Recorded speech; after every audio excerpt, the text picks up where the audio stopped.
మనము దేవుని వాక్యాన్ని ధ్యానం చేసుకుందాం. ఎందుకంటే మనమందరం కూడా ప్రభు రాకడకు సిద్ధపడాలి. అది మాత్రమే కాదండి, సంఘంలో మనం ఎక్కువగా వాక్యం చెబుతోంది. హెబ్రీయులకు రాసిన పత్రిక 10వ అధ్యాయం ఆఖరి వచనాలలో పౌలు గారు ఆ దినము సమీపించుచున్న కొలది మరీ ఎక్కువగా కూడుకోవాలని పౌలు గారు అంటున్నారు. అంటే ఆ దినం అంటే ఏ దినము? ప్రభు రాకడ దినం. కాబట్టి ప్రభు రాకడ దినాన్ని ఎక్కువగా మనం ఏం చేయాలంటే ప్రార్థనలో కూర్చోవాలి, ప్రార్థన చేయాలి, సహవాసంలో ఉండాలా, మందిరానికి వెళ్తూ ఉండాలా. ఎక్కువగా మనము ప్రార్థన చేస్తూ ఉండాలని దేవుని వాక్యం చెప్తోంది. వాక్యాన్ని ధ్యానిస్తూ ఉండాలా, సహవాసంగా కూడుకోవడము మంచిది. తర్వాత ఏంటంటే దేవుడు అదొక ఆజ్ఞగా చెప్పినాడు. కాబట్టి ప్రియులారా, యేసుక్రీస్తు రాకడ దగ్గర పడే కొలది మనమంట ఎక్కువగా సంఘముగా కూడుకుంటూ ప్రార్థన చేస్తూ వాక్యం ధ్యానిస్తూ ఆరాధన చేస్తూ ఒకరినొకరు హెచ్చరించుకుంటూ ఒకరి పట్ల ఒకరు ప్రేమ కలిగి ఒకరి పట్ల ఒకరు బాధ్యత కలిగి కనికరించుకుంటూ దేవుని వాక్యం చెప్తోంది మిమ్మల్ని మీరు పురిగొలుపుకోండి అని. కాబట్టి సహవాసంగా కూడుకోవడం మానకూడదండి. మనకు పనులు ఉంటాయి, ఉద్యోగాలు ఉంటాయి, డ్యూటీలు ఉంటాయి, వ్యాపారాలు ఉంటాయి, అన్నీ ఉంటాయండి. బట్ ఏంటంటే మనము సహవాసాన్ని మర్చిపోకూడదు, ప్రార్థనను మర్చిపోకూడదు, సంఘాన్ని మర్చిపోకూడదు, విశ్వాసంలో తగ్గిపోకూడదు, వాక్య ధ్యానంలో ఎంత మాత్రం నిర్లక్ష్యం చేయకోకుండా ఈ రాకడలో మనం అందరం కూడా ఎత్తబడేటట్టుగా సిద్ధపాటు కలిగి ఉండాలని దేవుని వాక్యం సెలవిస్తుంది. అయితే ప్రియులారా, రాకడ గురించి మనం ధ్యానం చేసుకుందాం. యేసుక్రీస్తు ప్రభువారు 4 సూచనలు, ఒక బలమైన సూచనలు అండి, 4 బలమైన సూచనలు ప్రభు చెప్పినాడు. ఇవి మనం గమనించాలి. ప్రతి విశ్వాసి, ప్రతి సంఘ బిడ్డ, ప్రతి సేవకులు ఈ 4 విషయాల మీద దృష్టి పెట్టాలి. ఏంటంటే, ఒకటి, రాకడకు గుర్తులు ఎట్లా జరుగుతాయి, ఎలా జరుగుతాయంటే, ఒకటి యెరూషలేమును చూడాలి. యెరూషలేము ఇజ్రాయెల్ దేశం వైపు చూస్తూ ఉండాలి. రెండోది, సంఘాన్ని చూస్తూ ఉండాలి, సంఘంలో కలిగే మార్పు. మూడవది, లోకములో వచ్చే మార్పులు గమనించాలి. 4వది, ప్రకృతిలో. ఈ 4 విషయాల మీద ప్రభు అయిన యేసుక్రీస్తు ప్రభుల వారు ఈ 4 సూచనలను చెప్పినాడు. ఒకటి, ఇజ్రాయేలులో కలుగు మార్పులు, ఇజ్రాయెల్ దేశంలో కలిగే మార్పులు, వచ్చే మార్పులు, ఎదురయ్యే మార్పులు. రెండోది, సంఘములో వచ్చే ఉజ్జీవం, సంఘములో వచ్చే మార్పు, సంఘములో ఎదురయ్యే దేవుని ప్రజలకు ఎదురయ్యే శ్రమలు, ఇబ్బందులు, శోధనలు, ఉజ్జీవం, వీటి మీద మనసు పెట్టి చూడాలి. మూడోది, లోకాన్ని చూడాలి. లోకములో జరిగే పరిస్థితులను బట్టి దేవుడు ప్రభువైన యేసుక్రీస్తు వారు లోకంలో కొన్ని సూచనలు చెప్పినాడు. తర్వాత 4వది, సృష్టిలో మార్పులు జరుగుతాయి. ఈ 4 మీద మనము ధ్యానం చేయాలి. హల్లెలూయా. అయితే ప్రియమైన దేవుని బిడ్డలారా, మనము గమనించుదాం. ఇజ్రాయెల్ దేశంలో జరిగే మార్పులు, ఇజ్రాయెల్ దేశంలో కలిగే మార్పులు, ఇజ్రాయెల్ దేశం గురించి ప్రభు చెప్పినాడు. ప్రభు అంజూరపు చెట్టును చూసి ఒక ఉపమానమును నేర్చుకోండి అని చెప్పినాడు. కాబట్టి మనం మొదటగా ఇజ్రాయెల్ దేశంలో కలిగే మార్పులు, ఎదురయ్యే ప్రభు చెప్పిన సూచనలు ఏ విధంగా నెరవేర్చబడుతున్నాయో వాటి మీద మనము ధ్యానం చేద్దాం. మత్తయి సువార్త 24వ అధ్యాయము, మత్తయి సువార్త 24వ అధ్యాయము 32వ వచనంలో ఈ విధంగా రాయబడి ఉందండి. అంజూరపు చెట్టు వలన ఒక ఉపమానము నేర్చుకోండి. అంజూరపు కొమ్మ లేతదై చిగురించినప్పుడు వసంతకాలము సమీపముగా ఉన్నదని మీకు తెలియను. ఆ ప్రకారమే మీరి సంగతులన్నీ జరుగుట చూచునప్పుడు ఆయన సమీపమునే ద్వారమునొద్దనే ఉన్నాడని తెలుసుకోండి. ప్రభువైన యేసుక్రీస్తు ప్రభుల వారు శిష్యులకు ఈ మాట చెప్తున్నాడు, శిష్యులారా, అంజూరపు చెట్టును చూసి ఒక ఉపమానం నేర్చుకోండి. ఒక ఉపమానం నేర్చుకోండి. అది వసంతకాలంలో ఏం చేస్తుందంటే చిగురిస్తుందంట. వసంతకాలం వచ్చినప్పుడంట, వసంతకాలం అంటే ఏంటి? వసంతకాలం వచ్చినప్పుడు చిగురిస్తుంది. ఆ చిగురిచ్చినప్పుడు మీరు ఒక ఉపమానం నేర్చుకోండి. ఎప్పుడైతే ఈ అంజూరపు చెట్టు చిగురిస్తుందో అప్పుడు ఏమని చెప్తాడు ప్రభు తెలిసిన? ఆయన సమీపమున ద్వారము దగ్గర ఉన్నాడని మీరు తెలుసుకోండి. హల్లెలూయా. ప్రియమైన దేవుని బిడ్డలారా, ఇజ్రాయెల్ దేశమును గురించి ప్రభు ఇజ్రాయెల్ దేశమును ఒక అంజూరపు చెట్టుతో పోల్చినాడు ప్రభువుల వారు. మనము లూకా సువార్త ఒకసారి చదివినట్లయితే, లూకా సువార్త 13వ అధ్యాయము 6-7 వచనాలలో రాయబడి ఉంటుందండి. 6, 7, 8 6 నుండి 9 వచనాలలో రాయబడి ఉంటుంది. ఏమంటే మరియు ఆయన వారితో ఈ ఉపమానం చెప్పాను. ఒక మనిషినికి ద్రాక్ష తోటలో అంజూరపు చెట్టు ఒకటి నాటబడి ఉండను. చాలండి, ఇది ఒక ఉపమానంగా చెప్తాను ప్రభుల వారు. ఏంటంటే ఒక యజమానునికి లేదంటే ఒక తోటమాలికి, ఒక భూస్వామికి ఆయనకు ఒక తోట ఉంది. ఆ తోట ఏంటంటే తెలిసిన ద్రాక్ష తోట ఉంది. ఆ ద్రాక్ష తోట మధ్యలో ఏముందంటే తెలిసిన అంజూరపు చెట్టు ఒకటి నాటబడి ఉండనంట. హల్లెలూయా. ఆ ద్రాక్ష తోటలో ఒక అంజూరపు చెట్టు నాటబడింది. ఈ ద్రాక్ష తోట ప్రపంచానికి గుర్తయితే అంజూరపు చెట్టు ఇజ్రాయెల్ దేశానికి గుర్తు. ఈ అంజూరపు చెట్టు ద్రాక్ష తోట మధ్యలో ప్రభు అయిన యేసుక్రీస్తు వారు నాటినారండి. ఇజ్రాయెల్ దేశమును దేవుడు అంజూరపు చెట్టుతో నాటడం, అంజూరపు చెట్టుతో పోల్చడము జరిగింది. అయితే ఈ అంజూరపు చెట్టు అంట వసంతకాలంలో చిగురిస్తుందంట. ఎందుకు ప్రభువా వసంతకాలంలో చిగురించడం అంటే?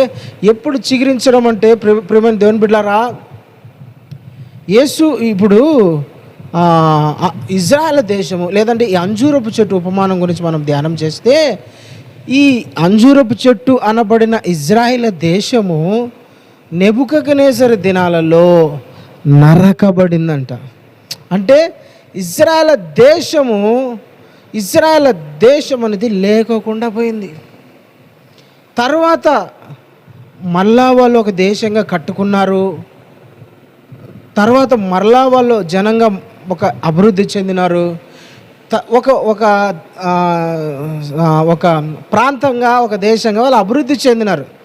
అభివృద్ధి చెందిన తర్వాత యేసు ప్రభుల వారి కాలంలో ఆయన చెప్తా ఉన్నాడు. యేసు ప్రభుల వారు ఒలీవల కొండ మీద నిలబడి ఆయన యెరూషలేము తట్టు చూస్తా, యెరూషలేమా నువ్వు ఈ దీనమందైనను నన్ను నువ్వు గుర్తుపట్ల, సమాధాన సంగతులు నువ్వు తెలుసుకోలే కాబట్టి రాయి మీద రాయి లేకోకుండా నిన్ను పడగొడతారు. శత్రువులు నీ చుట్టి నిన్ను పాడు దిబ్బగా చేస్తారని ప్రభుల వారు ఒక ప్రవచనం చెప్పినారండి. అది ఎప్పుడు నెరవేరిందంటే యేసు ప్రభు కాలము తర్వాత, అంటే యేసు ప్రభు వెళ్ళిపోయిన కరెక్ట్గా 40 సంవత్సరాల తర్వాత, అంటే క్రీస్తు శకం 70వ సంవత్సరంలో టైటస్ అనే చక్రవర్తి వచ్చి యెరూషలేము అంతటిని ధ్వంసం చేసి పడేసినాడు. ఆయన ధ్వంసం చేసి పడేసినాడండి. రాయి మీద రాయి లేకోకుండా ఆ దేశమును అంతటిని కాల్చివేసినాడు, దేవాలయముని కాల్చివేసినాడు. ఇజ్రాయెల్ ప్రజలను ఊచకోత కోసినాడంట. ఆ ప్రజలను దగ్గర 30-40 లక్షల మంది, చరిత్ర చెప్తుంది 20 నుంచి 30 లక్షల మందిని ఈ టైటస్ అనే రాజు దేవాలయంలో ఇజ్రాయెల్ ప్రజలను గొంతులు కోసి చంపుతుంటే వాళ్ళ రక్తం అంతా ఏరులాగా పారిందంట. గుర్రపు కళ్యాణికి తగిలేదంట అండి. అంత భయంకరమైన ఆ రోజు అంత శ్రమ, హింస జరిగింది. అయితే ఆ రోజు అంజూరపు చెట్టు ఏమైందని తెలిసిన నరకబడింది. ప్రభు చెప్తున్నాడు, వసంతకాలం ఒక టైం వస్తుంది, వచ్చినప్పుడు అంజూరపు చెట్టును మీరు చూసి ఒక ఉపమానం నేర్చుకోండి. అది చిగురిస్తుందండి. చిగురించినప్పుడు మీకు తెలియాల్సింది ఏంటంటే వసంతకాలం వచ్చింది. ఇజ్రాయెల్ ప్రజలు, చెదిరిపోయిన ప్రజలందరూ కూడా మరలా సమకూర్చబడతారు. దేవునికి స్తోత్రం కలుగును గాక. టైటస్ చక్రవర్తి, రోమా సామ్రాజ్యానికి చక్రవర్తి దినాలలో ఉన్న ఆ యెరూషలేములో ఇజ్రాయెల్ ప్రజలకు జరిగిన హింసను బట్టి వాళ్ళు చెదిరిపోయినారు. రకరకాల దేశాలు, ప్రపంచానికి చెదిరిపోయినప్పుడు అంట వాళ్ళకంటూ ఒక దేశం లేకుండా పోయింది. 70వ సంవత్సరంలో ఇజ్రాయెల్ ప్రజలు క్రీస్తు శకము 70వ సంవత్సరాలు వాళ్ళు నలు దిశల అంటే దేశాలకు చెదిరిపోయినారు. వాళ్ళకంటూ ఒక దేశం లేదు, ఒక రాజు లేడు, వాళ్ళకంటూ ఒక ప్రాంతం లేదు. ఎక్కడెక్కడో అన్య దేశస్తుల దగ్గర వాళ్ళు నివసిస్తున్నారు. ఒక మాట రాయబడింది హెజ్కేలు గ్రంథంలో, మీరు తర్వాత అయినా చదువుకోండి. హెజ్కేలు గ్రంథము 37వ అధ్యాయంలో, హెజ్కేలు గ్రంథము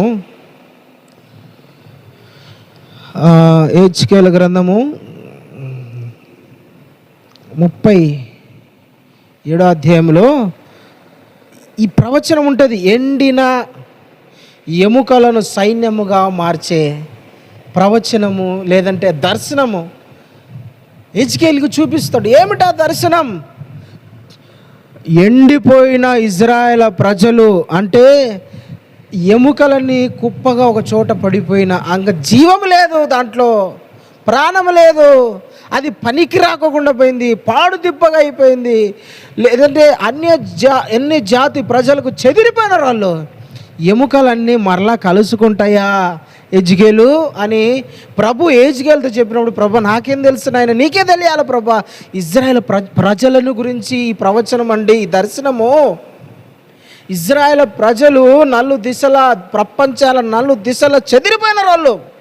ప్రియులారా, హెజ్కేలు గ్రంథం 37వ అధ్యాయం అంతా మీరు తర్వాత దీన్ని ఒకసారి స్టడీ చేయండి, ధ్యానం చేయండి. చెదిరిపోయిన ఇజ్రాయెల్ ప్రజలను దేవుడు ఒక సైన్యంగా మారుస్తున్నాడు. హల్లెలూయా. నరకబడిన అంజూరపు చెట్టును ప్రభు మరలా చిగురింప చేయబోతున్నాడు. పాడు దిబ్బగా మారిపోయిన యెరూషలేమును, ఇజ్రాయెల్ దేశమును దేవుడు మరలా కట్టినాడు. దేవుడు వాళ్ళకు ఇస్తున్నాడు. అంత్య దినములలో ఇజ్రాయెల్ ప్రజలందరూ నేను మరలా ఒక చోటికి సమకూరుస్తానని దేవుడు సెలవిస్తున్నాడు. హల్లెలూయా. దేవునికి స్తోత్రం కలుగును గాక. ప్రియులారా, చూడండి, మనము తెలుసుకోవాల్సింది ఏంటంటే యెరూషలేమును దేవుడు మరలా దర్శించారు. ఎప్పుడు అంజూరపు చెట్టు ఎప్పుడు చిగురించింది? అంజూరపు చెట్టు ఎప్పుడు మరలా పూతకొచ్చింది? వసంతకాలం వచ్చిందని మనం ఎట్లా తెలుసుకోవాలా అంటే, క్రీస్తు శకం 1947లో మే 10వ తారీఖున ఇజ్రాయెల్ ప్రజలకు ఒక దేశాన్ని క్యాపిటల్గా, దేశాన్ని వాళ్ళకు మరలా తిరిగి ఆ బ్రిటిష్ సామ్రాజ్యము ఈ ఇజ్రాయెల్ ప్రజలకు ఈ దేశాన్ని మేము వాళ్ళకి ఇచ్చేస్తున్నాము అని ఈ బ్రిటిష్ వాళ్ళు ఏం చేశారంటే, ఇజ్రాయెల్ ప్రజలు ఒక దేశాన్ని మరలా వాళ్ళ దేశాన్ని వాళ్ళు కట్టుకునేటట్లుగా, వాళ్ళ దేశంలో వాళ్ళు నివసించేటట్టుగా 1947 మే 10వ తారీఖున వాళ్ళకు ఒక దేశముగా ఏర్పాటైనారు. దేవునికి స్తోత్రం కలుగును గాక. ప్రపంచ దేశాలలో నలుమూలల చెదిరిపోయిన ఇజ్రాయెల్ ప్రజలందరూ మే 10వ తారీఖున వాళ్ళకంటూ ఒక దేశముగా మారడానికి దేవుడు కృప చూపినాడు. అంటే ప్రవచనము నెరవేర్చబడింది. ఏమిటా ప్రవచనం? చెదిరిపోయిన ఇజ్రాయెల్ ప్రజలను నేను అంత్య దినాలలో సమకూరుస్తానని దేవుడు సెలవిచ్చాడు. దేవునికి మహిమ కలుగునుగాక, దేవునికి స్తోత్రం కలుగునుగాక. హల్లెలూయా. దేవుడు వాళ్ళని మరలా సమకూర్చినాడు. ఇప్పుడు 1947 మే 10వ తారీఖున అంటే అంజూరపు చెట్టు ఏమైంది? చిగురించింది. ఇప్పుడు మనం తెలుసుకోవాల్సింది ఏంటంటే పిల్లరా, దేవుని రాకడ సమీపంగా ఉంది. అంటే ప్రభు రాకడకు దినాలు దగ్గర పడ్డాయని అర్థం.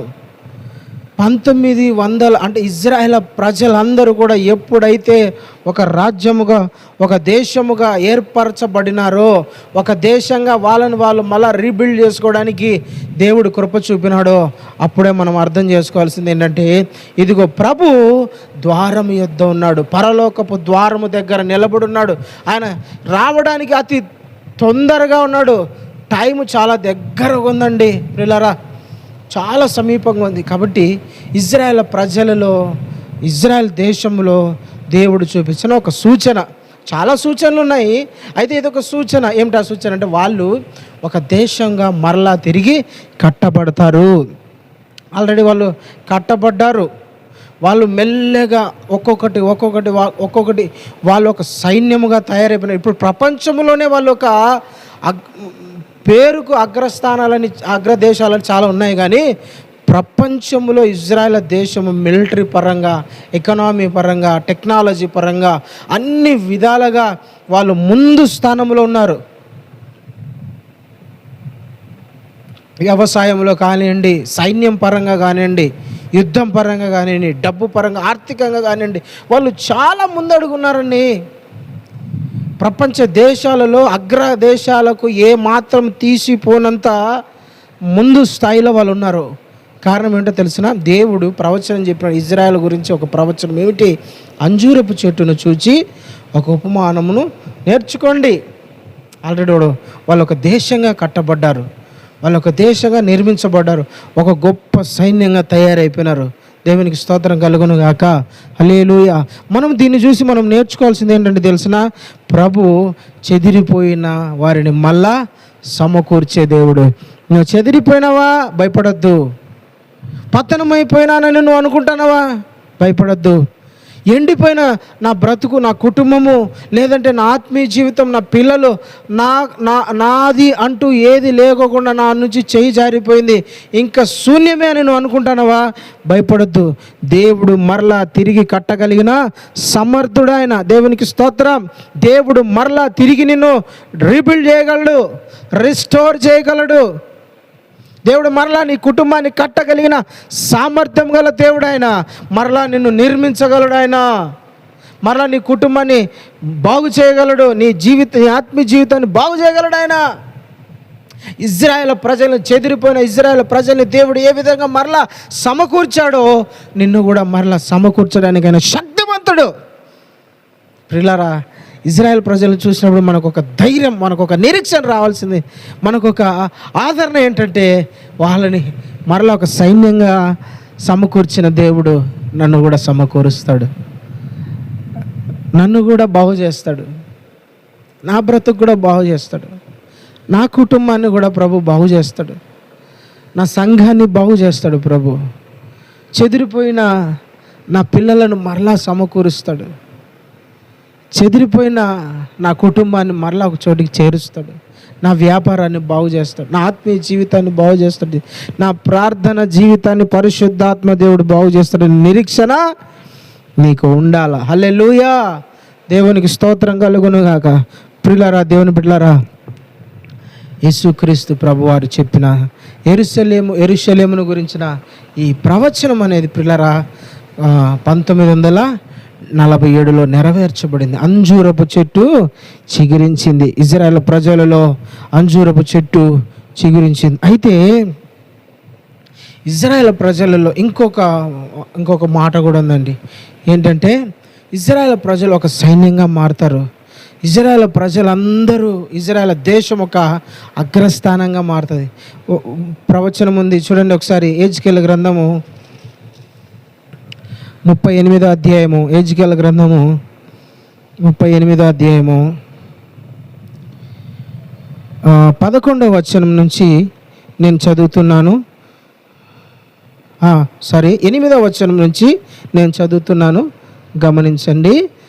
చాలా దినములైన తర్వాత నీవు శిక్ష నొందుదువు, సంవత్సరముల అంతములలో నీవు ఖడ్గము నుండి తప్పించుకొని ఆయా దేశములలో చెదిరిపోయి,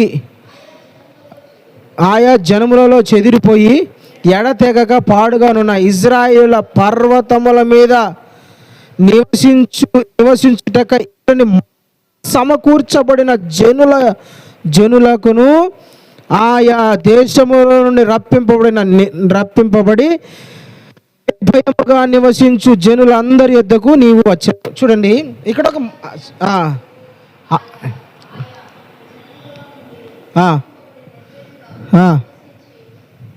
నివసించు జనులందరి యొద్దకు వచ్చావు. చాలండి. ఇక్కడ ఒక ప్రవచనము ఇది మనం జ్ఞాపకం చేసుకోవాలి. ఏంటంట, ఇజ్రాయెల్ నుంచి దేవుడు ఏంటంట,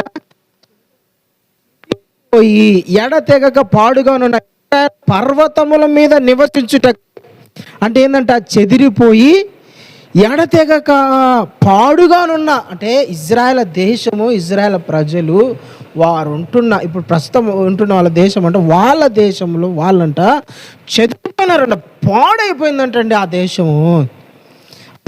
చెప్తాడు చూడు, ఇజ్రాయెల్ పర్వతముల మీద నివసించుటకై మరలా సమకూర్చబడిన అంటే దేవుడు ఏం చేసిండ ఎప్పుడంట, అంత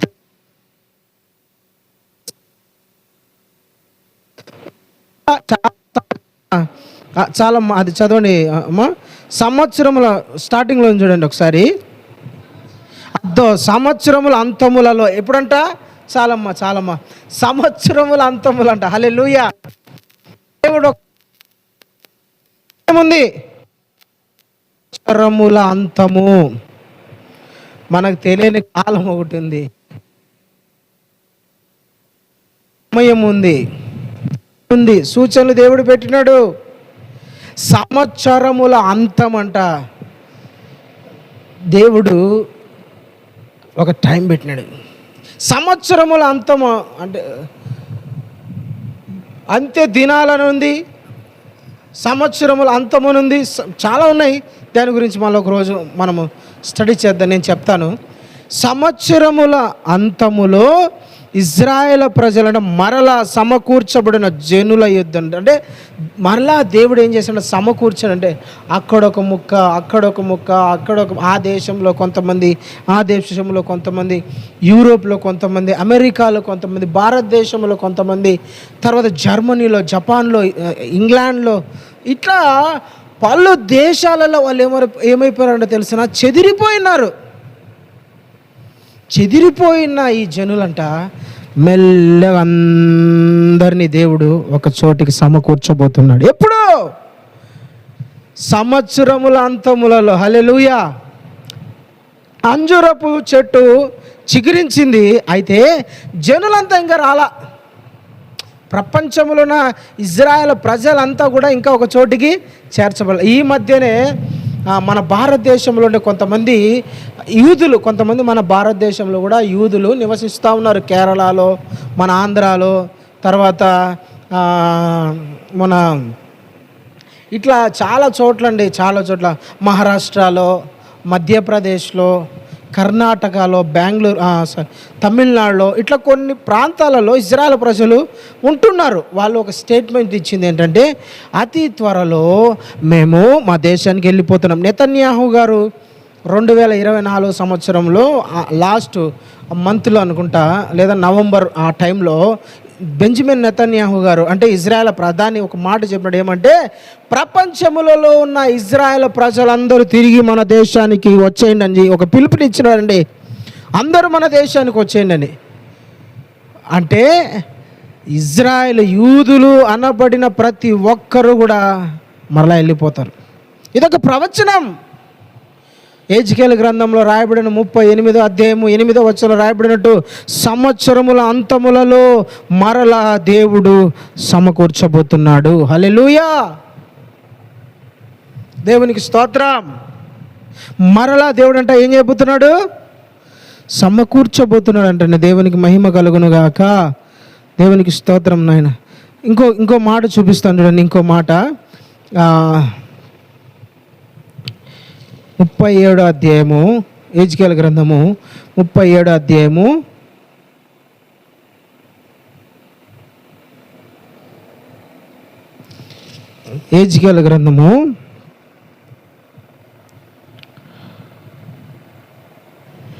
39వ అధ్యాయము 27వ వచనం చూడండి ఒకసారి. 27, 28 ఎహెజ్కేలు గ్రంథము 39వ అధ్యాయం 27, 28 చదవండి అమ్మా.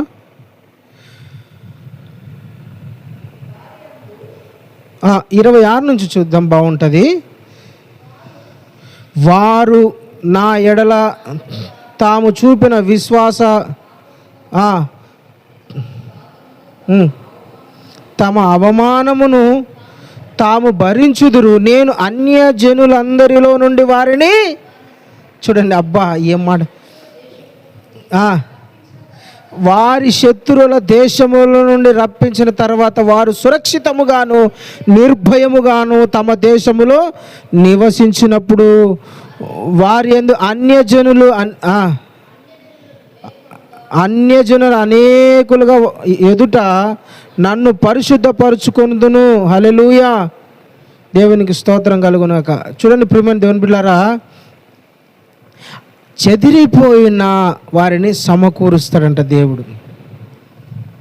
చెదిరిపోయిన వాళ్ళను దేవుడు మరలా సమకూరుస్తాడంట. ఇజ్రాయెల్ ప్రజలను దేవుడు మరలా సమకూర్చబోతున్నాడండి. ఇది ఒక ప్రవచనం. ఇజ్రాయెల్ దేశాన్ని మనం చూసినప్పుడు మనం గమనించాలా, దేవుని రాకడను మనం గుర్తుపట్టాలా.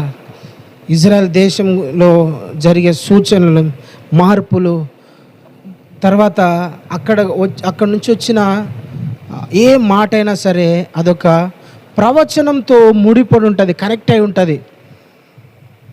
ఇజ్రాయెల్ దేశంలో ఏ ఒక చిన్న కదలిక జరిగినప్పటికీ అదొక ప్రవచనంలో ఒక భాగంగా ఉండవచ్చు. నెతన్యాహు గారు చెప్పారు, ఇదిగోండి పలు దేశాలలో చెదిరిపోయిన లేదంటే ఇజ్రాయెల్ ప్రజలుగా ఉన్న యూదులందరూ మరలా తిరిగి మన దేశానికి వచ్చేయండి అన్నాడు. ప్రియులారా, ఇజ్రాయెల్ దేశం 1977 మార్చి 10వ తారీఖున ఒక దేశముగా కట్టబడింది. ఇప్పటి వరకు వాళ్ళు వెళ్తూనే ఉన్నారు. పలు దేశాల నుండి యెరూషలేముకు లేదంటే ఇజ్రాయెల్ దేశానికి వాళ్ళు వెళ్తూ ఉన్నారు. అయితే దీన్ని ఇది జరిగినప్పుడు మనకేం గుర్తు రావాలి తెలిసిన, ఇట్లా ఇజ్రాయెల్ ప్రజలందరూ కూడా, యూదులందరూ లేదా యూదులు అనబడిన వాళ్ళందరూ కూడా వాళ్ళ సొంత దేశానికి, ఇజ్రాయెల్ దేశానికి వాళ్ళు వెళ్తూ ఉన్నప్పుడు విశ్వాసులైన మీరు ఏమి గుర్తు చేసుకోవాలంటే, ప్రభు ద్వారము దగ్గర ఉన్నాడు. నేనేం చేయాలా? నువ్వేం చేయాలా? ప్రభు రాకడకు సిద్ధపడాలా. ఆయన అతి త్వరలో మేఘారుడై అదిగో మధ్య ఆకాశం లేక రాబోతున్నాడు. ఆయన వచ్చినప్పుడు నేను ఆయనను కలుసుకోవడానికి సిద్ధపడాలా. నాలో ఏ మచ్చ, డాగు, కలంకము, ముడత ఏది ఉండకూడదు. ప్రభులాగా, ఆయన మనస్సులాగా ఆయన ఎట్లున్నాడో, ఆయన ఎట్లా కోరుకుంటున్నాడో, ఏ విధంగా ఉండమన్నాడో నేను ఆ విధంగా మారాలా అని నిన్ను నువ్వు సిద్ధపరచుకోవాలండి. నిన్ను నువ్వు సిద్ధపరచుకోవాలి. ఈ ఇజ్రాయెల్ దేశంలో జరిగే మార్పులను గమనించినప్పుడు, నీ దగ్గరకు వచ్చినప్పుడు, నీ చెవిలో పడినప్పుడు, నీ కన్నులు చూసినప్పుడు, నువ్వు ధ్యానం చేసినప్పుడు నీకు ఆ ప్రవచనం, ఇదిగో ప్రభు చెప్పిన ప్రవచనము బడింది అని నువ్వు తెలుసుకున్నప్పుడు నువ్వు సిద్ధపడాలి. దేవునికి స్తోత్రం కలుగున. ఒకటి, దీన్ని బట్టి మనం ఏం నేర్చుకోవాలంటే, చెదిరిపోయిన వారిని దేవుడు సమకూర్చేవాడు. నువ్వు చెదిరిపోయినేమో, నీ కుటుంబం చెదిరిపోయిందేమో, నీ పిల్లలు చెదిరిపోయినారేమో, నువ్వు అనుకుంటే నా కుటుంబము ఇంకా లేదంటే నా ఆత్మీయ జీవితము, నేను ప్రార్థన చేసుకోక, వాక్యం చదవక, దేవుని సన్నిధి నిర్లక్ష్యం చేసి నేను పడిపోయినా, నా ఆత్మీయ జీవితం పడిపోయిందని నువ్వు అనుకుంటున్నావు. ప్రభు ఈరోజు నీతో మాట్లాడుతున్నాడు. పడిపోయిన నీ ఆత్మీయ జీవితాన్ని దేవుడు తిరిగి మరలా కట్టబోతున్నాడు. హల్లెలూయా. చెదిరిపోయిన నీ కుటుంబం, పడిపోయిన నీ కుటుంబాన్ని దేవుడు మరలా తిరిగి కట్టబోతున్నాడు. ఇజ్రాయెల్ ప్రజలని దేవుడు ఏ విధంగా సమకూర్చాడో, దేవుడు ఎట్లా ఆ దేశాన్ని చిగురింప చేసినాడో, నిన్ను కూడా దేవుడు తిరిగి చిగురింప చేస్తున్నాడు. నువ్వు విశ్వాసంతో ఉండు. ప్రభువా, ఇజ్రాయెల్ ప్రజలని ఒక చోట సమకూర్చినావు, వాగ్దానం చేసినావు. చెదిరిపోయిన వాళ్ళని సమకూరుస్తానన్నావు కదా ప్రభా. నా కుటుంబం కూడా చెదిరిపోయింది, నా పిల్లలు కూడా ఆత్మీయంగా బాగలేరు, ఆరోగ్యంగా బాగలేరు, ఏ విషయంలో కూడా అంత నాయన నీకు ఇష్టంగా వారు లేరయ్యా. మరలా వాళ్ళని సమకూర్చు ప్రభా, మరలా వాళ్ళని కట్టు నాయన, వాళ్ళని దర్శించు ప్రభా, వాళ్ళతో మాట్లాడు ప్రభా. ఒక్కసారి వాళ్ళతో మాట్లాడితే, నువ్వు దర్శిస్తే అయ్యా వాళ్ళు బాగవుతారయ్యా. ఎండిన ఎముకలను ఒక సైన్యంగా మార్చినావు అయ్యా. దేశములో ప్రపంచంలో నలు దిశలో చెదిరిపోయిన ఇజ్రాయెల్ ప్రజలను ఒక చోటుకు చేర్చినావు కదా. నా కుటుంబాన్ని కూడా, నా పిల్లలను కూడా, లేదంటే నా భర్తను కూడా, లేదా నా భార్యను కూడా, నా కుటుంబ సభ్యులను, చెదిరిపోయిన వారిని మరలా ఒక చోటుకి చేర్చి నీ సంఘములో స్థిరపరచు ప్రభా. నువ్వు ప్రార్థన చేస్తే దేవుడు మరలా స్థిరపరచగలిగిన సమర్థుడు. నువ్వు విశ్వాసంతో అడుగుతే దేవుడు నీ జీవితంలో కూడా ఈ కార్యం చేయగలిగిన సమర్థుడు. రెండోది, ఇవి నువ్వు వింటున్నావు, చూస్తున్నావు కదా. ఇదిగో ప్రభువు ద్వారము దగ్గర నిలబడున్నాడు. అంటే సమయము చాలా తక్కువగా ఉంది. నువ్వు సిద్ధపడి ఆయన రాకడలో ఎత్తబడడానికి నీవు అన్ని విషయాలలో ప్రభు చెప్పినట్టుగా నిన్ను నువ్వు సిద్ధపరచుకోవాలి. ఏ విషయంలో కూడా నువ్వు నిర్లక్ష్యంగా ఉండకూడదు. ఏ విషయంలో కూడా నువ్వు మత్తులుగా ఉండకూడదు. ఏ విషయంలో కూడా నువ్వు ఏమంటారంటే నువ్వు కాన్సన్ట్రేషన్ పెట్టాలా ప్రభు రాకడ మీద. దేవుడు అట్లా కోరుకుంటున్నాడు. సిద్ధపడతావా? ఎక్కువగా ప్రార్థనలు ఉంటావా? వాక్యాన్ని ధ్యానిస్తూ ఉంటావా? పరిశుద్ధాత్మ నింపుదల కలిగి ఉంటావా? నీ హృదయాన్ని సరి చేసుకుంటూ ఉంటావా? ప్రభు రాకడకు నేను సిద్ధపరచుకోవాలని దేవుని పేరట నేను నీకు తెలియచేస్తున్నాను. ప్రభు అట్టి కృప మనందరికీ దయచేయునుగాక. దేవునికి స్తోత్రం. హల్లెలూయా, హల్లెలూయా. చిన్న ప్రార్థన చేసుకొని మనం ముగించుకుందాం. ప్రేమగల మా తండ్రి, పరిశుద్ధుడా, నమ్మకమైన వాడా, నీకు వందనాలు చెల్లిస్తున్నాము ప్రభువా. నాయన ఇదిగో యేసయ్యా, నీ రాకడ సిద్ధపాటు నాయన మేము ప్రతి గురువారము అయ్యా నా తండ్రి ఈ కూడికను జరిగించుకుంటున్నాం ప్రభా. వచ్చిన నీ బిడ్డలందరినీ బట్టి కూడా నీకు స్తోత్రాలు నాయన.